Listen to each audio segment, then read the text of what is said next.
Good evening. This is Bim Rai. I'm going to talk some news about North Korea.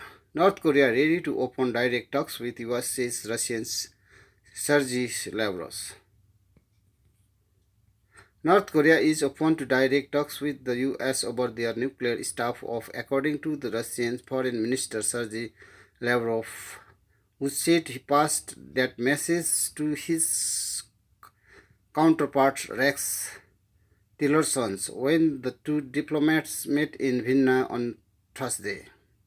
There was no immediate response from Tillerson, but the official position of the State Department is that North Korea would have to show itself to be serious about giving up its nuclear arsenals as part of a comprehensive agreement before a dialogue could begin. Lavrov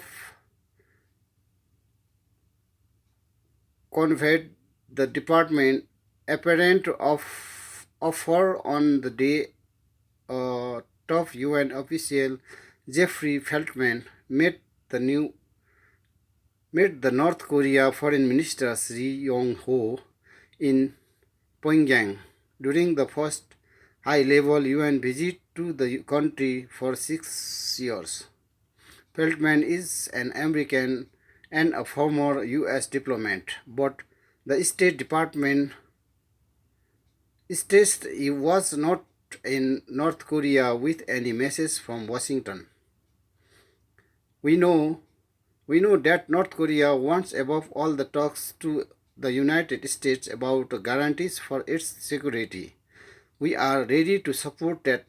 We are ready to take part in facilitating such negotiations, Lavrov said at an international conference in Vienna, according to the Interfax news agency.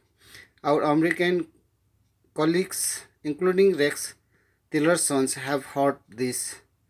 The diplomatic move comes amid an increased sense of urgency to find a way of diffusing the tensions over North Korea's increasingly ambitious nuclear and missile test.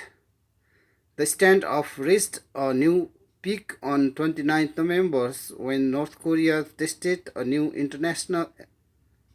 intercontinental ballistic missiles ICBM, the Hwasong 15, capable of reaching Washington, New York, and the rest of the continental United States. The missile launch followed the test of what was apparently a hydrogen bomb in September. Pyongyang has said that current joint exercises by the US and South Korea involving hundreds of war plans along with bellicose remarks by US officials have made an outbreak of war on the Korean peninsula an established fact.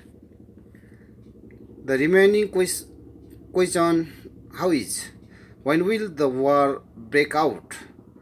A foreign minister's spokesman said on Wednesday. North Korea officials have said in recent informal meetings that they are particularly concerned by the threat of a surprise decapitation strike aimed at killing the country leaders and paralysis military command and control system before Pyongyang could launch its missile.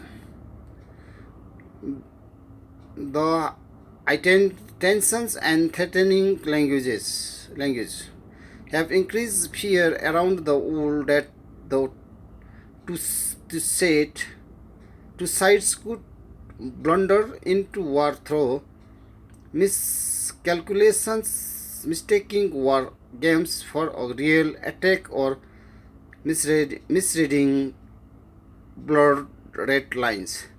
US and North Korean positions are currently far apart, with Pyongyang rejecting any suggestions that its nuclear disarmament would be on the table at any future negotiations. The regime, the regime, the regime wants the U.S. to recognize it as a nuclear weapon power and cease its hostile policies to North Korea, including sanctions and military maneuvers of the Korean Peninsula. For its part, the US has rejected freeze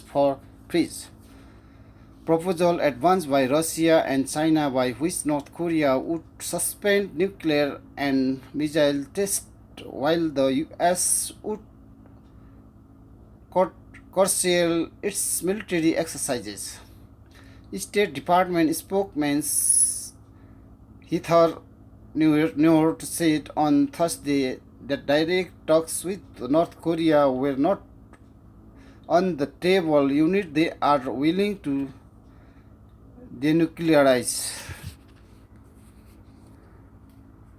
However, the two sides have had informal contact this year involving Joseph Young, the U.S. especially representative for North Korea policy. Those contacts, known as New York channels, were cut by the North Koreans after threatening remarks by Donald Trump during the UN General Assembly in September, but there have been some recent signs that polygons might be interested in restoring the channel. At a meeting in Stockholm that brought together Western experts and officials from Pyongyang in late November, a North Korean representative appeared to raise for the first time the possibility of a channel for military to military communications with the US. In an informal discussions that we had in Stockholm, and officials made an observations that there isn't at present a way for the US and North Korea to work together to prevent an accident. I thought that was an interesting observation that I had not heard them say before, said Susan Digmingo. Susan D. Maggio, a senior fellow at the New American think tank, who has played a leading role in back channels contact with Iran and North Korea, and who attended the Stockholm meeting. I think the US would be best served by putting aside the focus on denuclearizations and instead look at way to prevent accident, reduce risks, and de-escalate. Those to me seems like achievable goal.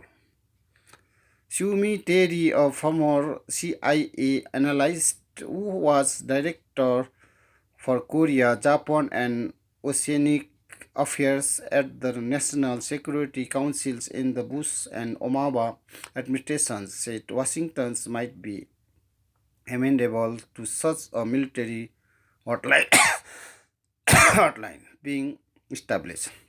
I think even this administration recognizes that some sort of an open channel is needed for that, not to negotiate, but to have a little more transparency. She said, transparency. She said, I think everyone recognizes that is needed.